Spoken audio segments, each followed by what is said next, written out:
Like, not that I judge people who do that in single-player games. You can do whatever the fuck you want. I just don't find that to be very satisfying. Phase portals several times. I mean, if I find a phase portal, I go in and kill everything, and then it's done, right?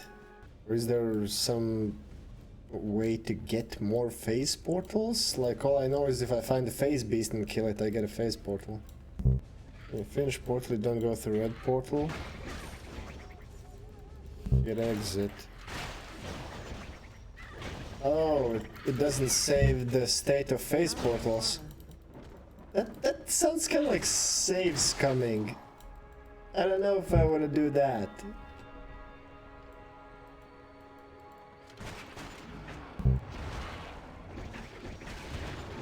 I like to optimize within the normal parameters set by the developers.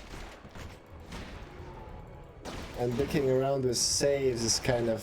it just sounds unintended. You'll be surprised what you can do in this game, and the devs are the ones who make it possible. I mean, well, sure. Just, given that there's this persistent save, I don't think they intentionally made it so you can rerun the same area multiple times. Like, it's a very easy oversight to make. And like, just because the devs technically made it possible doesn't mean they intended that.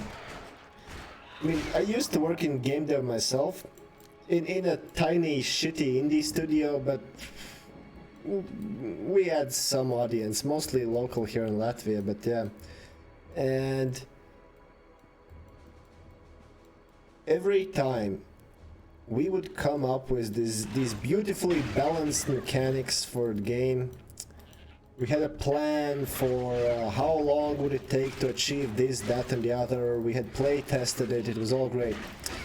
We released it into the wild, and like every time, within a couple of days, someone had fucking broken it. Like, just found a way to bypass half the mechanics they were supposed to face, get everything done in some speedrun mode. I mean, I appreciate the dedication of those people in exploring the games we made, but just let's dispel with the idea that everything that happens in games is intended by game devs. There's possibility to craft modded items, basic stats, and devs itself do that. I mean, there's mods, yeah. But, well, sure, it's a single player game with mods, there's options to play around with it, and the devs probably encourage it and appreciate people who will put in the time and effort to make something even more of the game. But, well, balance exists for a reason. The guts thingy that could add stats to items. Not mods. Oh, is it just like an, I don't know, like an editor? You just directly edit your save file or something?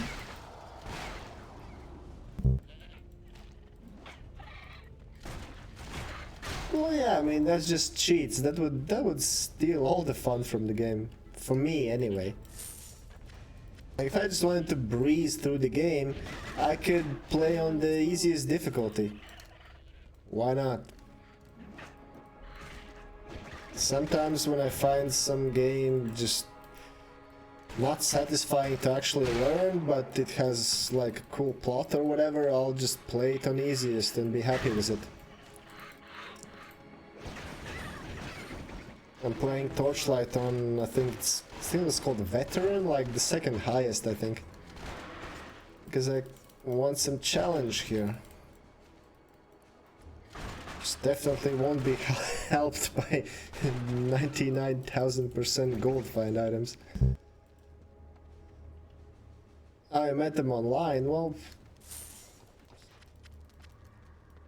I mean, sure, it's a thing you can do if...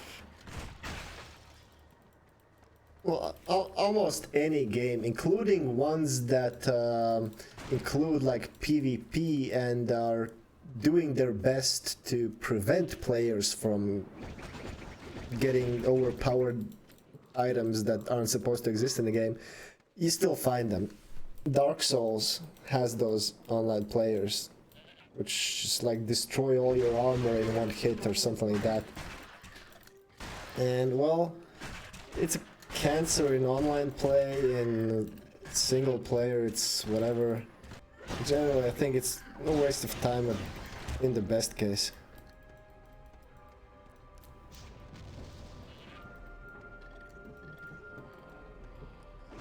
Oh, I know one case in which I happily used a save game editor. It was when I was replaying Mass Effect 2. There was this mechanic where you needed to explore like a billion planets, and not like actually explore, just throw these little scouting probes at them. Basically, you would just like spin a little globe around, find the right place, throw scouting probe at it, get some resources, repeat ad nauseum. Like, I think it took literally hours to get all of those resources. And you need them for full upgrades. The first time I grinded through it, but when I replayed that game, I was like, fuck this. This is just a waste of my time. So I got a save editor and I gave myself the maximum number of those items and resources and got back to playing the actual game. If I ever play Mass Effect 2 again, I'm doing the same thing.